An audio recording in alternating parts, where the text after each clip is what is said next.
Halo, Assalamualaikum warahmatullahi wabarakatuh. Teman-teman di luar sana, semoga selalu betah menonton channel ini ya. Nah, jadi banyak yang masih bingung tentang karbohidrat. Sebenarnya karbohidrat itu baik atau tidak untuk tubuh kita.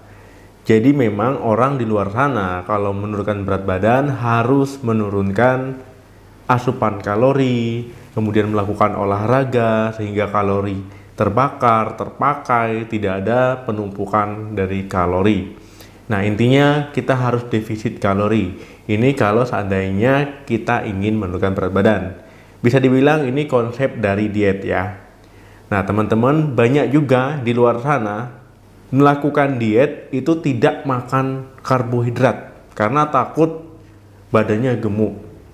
Nah, kira-kira orang yang melakukan diet no karbo ataupun tanpa karbohidrat sama sekali itu bagaimana tanggapannya? Silakan tulis di komentar tanggapan teman-teman semua ya.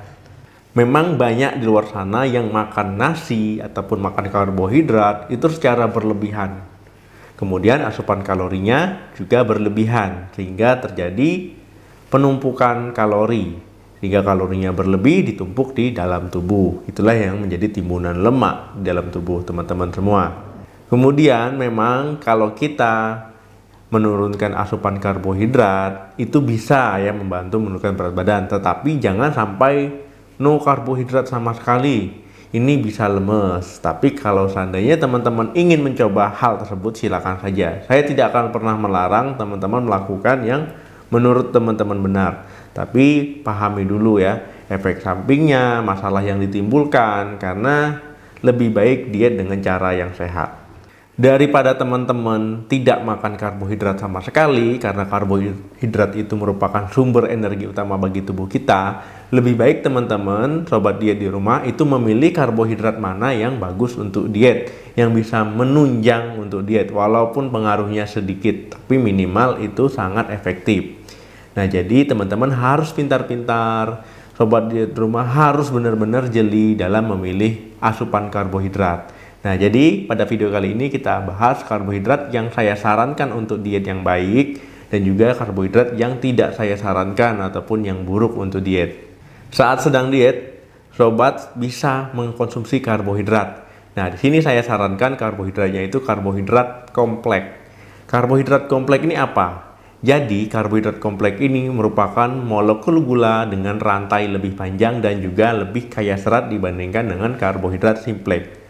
Nah, kesimpulannya, ketika kita makan karbohidrat kompleks, tubuh itu akan mengurai makanan, itu membutuhkan energi lebih, kemudian juga itu tidak gampang dicerna, sehingga tubuh mencernanya membutuhkan waktu, energi, dan proses yang tidak segampang karbohidrat simpleks dan kompleks. Kalau simpleks itu lebih gampang dicerna, sehingga membuat kita lebih gampang lapar. Jadi kemungkinan teman-teman makan lebih banyak itu ada.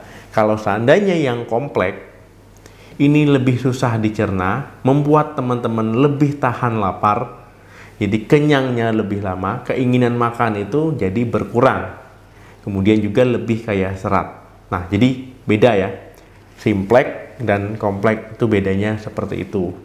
Saya ulangi lagi, kalau simpleks dan kompleks itu bedanya, kalau kompleks tubuh membutuhkan waktu lebih lama, energi lebih lama, kemudian juga proses yang lebih rumit dibandingkan dengan karbohidrat simpleks. Dan juga karbohidrat kompleks itu lebih kaya serat. Paham ya? Selain itu juga karbohidrat kompleks ini dia membuat penyerapan itu kan lebih lama, sehingga kadar gula darah kita itu menjadi lebih stabil. Jadi tidak ada lonjakan kadar gula darah di dalam tubuh. Nah, jadi bisa menghindar resiko terkena diabetes dan cocok juga bagi penderita yang diabetes ataupun sakit DM ya. Karbohidrat kompleks yang bisa sobat diet masukkan dalam menu diet, ini yang pertama kacang-kacangan dan biji-bijian. Nah, jadi kacang-kacangan dan biji-bijian ini merupakan sumber karbohidrat kompleks ya. Misalkan teman-teman suka dengan kacang kedelai. Nah, ini cocok sekali ya. Jadi di kacang kedelai ini juga terdapat asam lemak sehat. Nah, sehingga bermanfaat untuk tubuh kita, kemudian juga kaya akan protein. Nah, ini bisa menjadi sumber karbohidrat teman-teman. Atau misalkan nih, sobat diet bisa mengkonsumsi snack yang berbahan kedelai. Nah, ini cocok sekali kalau seandainya untuk snacking ataupun ngemil ya. Ini 2 jam sebelum makan besar. Nah, jadi kalau seandainya teman-teman makan snacking dengan bahan kedelai 2 jam sebelum makan besar, ini bisa mengurangi asupan saat makan besar. Nah, jadi saat makan besar porsinya jadi lebih sedikit dibandingkan dengan kita tidak snacking kedelai. Nah, kacang-kacangan dan biji-bijian ini bisa sobat diet makan ya, itu sebenarnya banyak sekali ya. Ada almond ataupun sejenisnya, itu banyak sekali, bisa dipilih-pilih saja. Karbohidrat kompleks yang kedua itu adalah nasi merah. Nah, kalau seandainya sobat diet di rumah terbiasa makan nasi, kalau seandainya tidak makan nasi perutnya agak sakit atau rasanya kurang enak ataupun masih berpikir belum makan, ini bisa mengganti nasi putih menjadi nasi merah. Nah, nasi merah ini merupakan sumber karbohidrat kompleks, jadi lebih bagus dibandingkan dengan nasi putih. Misalkan sobat diet mengkonsumsi nasi merah, kalori nasi merah itu lebih sedikit dibandingkan dengan nasi putih. Kemudian juga efek kenyangnya juga lebih cepat dan juga lebih sehat dibandingkan dengan nasi putih. Dan kadar indeks glikemik di dalam nasi merah itu lebih rendah, sehingga tidak terjadi lonjakan kadar gula darah nantinya di dalam tubuh. Jadi sobat diet bisa mencoba mengganti nasi putih menjadi nasi merah ya. Karbohidrat kompleks yang ketiga itu adalah umbi-umbian. Nah, umbi-umbian ini ada ubi dan kentang. Nah, jadi kedua makanan ini merupakan sumber karbohidrat kompleks yang bisa membantu sobat diet itu untuk program diet, menu diet ya, makanan diet. Nah, karena itu tadi ya penjelasan saya tentang karbohidrat kompleks bisa disimak di awal video ini. Nah, jadi sobat diet bisa mengkonsumsi kedua makanan ini ataupun di salah satunya, mau ubi boleh, mau kentangnya juga boleh ya. Ini di menu dietnya. Bagi yang suka ubi silakan saja, bagi yang suka kentang silakan saja. Nah, tapi perlu diingat ya, walaupun membantu kedua makanan ini, porsinya jangan berlebihan. Jangan pula nanti makan kentangnya 1 kilo sekali makan ya, repot juga ya. Karbohidrat kompleks yang keempat itu adalah buah-buahan. Nah, jadi buah-buahan ini merupakan sumber karbohidrat juga. Buah ini mengandung gula alami, jadi bagus untuk sumber energi tubuh kita. Di samping tadi ada gula alami, buah juga tentu mengandung vitamin ya, kemudian juga serat yang bagus untuk tubuh kita, memenuhi kebutuhan tubuh kita, nutrisinya ya penting sekali untuk menjaga kesehatan tubuh, dan juga bisa menjadi menu diet ataupun misalkan cemilan sebelum makan besar ataupun setelah makan besar, itu boleh-boleh saja. Untuk buah-buahannya apa saja dok? Ya tinggal dilihat di video saya tentang buah-buahan, ketik saja ya buah-buahan untuk diet dan sertakan nama saya. Buah-buahan untuk diet spasi Sadam Ismail ya. Nanti keluar video-video saya ataupun video-video yang sobat diet cari, silakan menggunakan cara tersebut, sertakan nama saya di ujung pencarian. Karbohidrat kompleks yang kelima itu sayur-sayuran. Meski biasanya ya sobat diet di rumah mengenal sayuran itu merupakan sumber serat, vitamin, mineral, tetapi di sini dia juga mengandung kandungan karbohidrat, tetapi walaupun jumlahnya sedikit. Jadi sobat diet bisa mengkonsumsi sayuran ini misalkan 3 kali porsi lebih banyak dibandingkan dengan nasinya ataupun lauknya ya. Jadi nasinya misalkan ya 1 ini, kemudian juga lauknya 1 ini, 1 mangkok tangan ini ya. Nah, sayurnya 3 mangkok tangan ini bisa dicoba. Jadi kenyang ya, kenyangnya lebih lama. Ataupun misalkan dimakannya sayuran dulu. Makan sayur dulu, kemudian lauknya, baru nasinya. Jadi kalau sudah kenyang ya stop aja makannya, jangan dilanjutin ya. Jangan biasakan makannya itu sampai kekenyangan ataupun berhenti makan setelah kenyang. Nah, itu jangan ya.